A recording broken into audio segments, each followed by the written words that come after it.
बैठ तो गई नहीं अब रक्षा जी। अब हमारा दिल के रक्षा केंगे हुई हमारा नहीं बुझात पाखी जी। काहे कि अभी दिल कूद कूद के कहता कि कुछ कह दो जे पिया तो कुछ कह देंगे कि, लेकिन देखो तो नहीं कहीं बेलना लेके निकल जाई तो फिर का हुई। रउआ कुछ आगे दम तो हम कुछ कह दी। आई जरूर बेलना लेके। रउआ बर्दाश्त हम उनका पक्ष में बानी। पाखी जी आज भर कुछ कह ले दी। ऐसा ऐसा तो हीरोइन पहला बार हम हीरोइन देख ले बनी। ब्याह हो गइल का? बियाह हो गइल वैसे फिर मत बोले रही दी रहुआ ना मैं बोले हम भाई हम का पिटा जाए।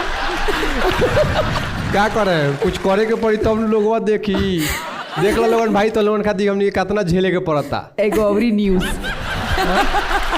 देखी रक्षा जी जी रुआ खेती हम इतने कहे कि खास कलाकारी के साथ साथ सुंदरता भी कूट कूट के भरल हुई। खास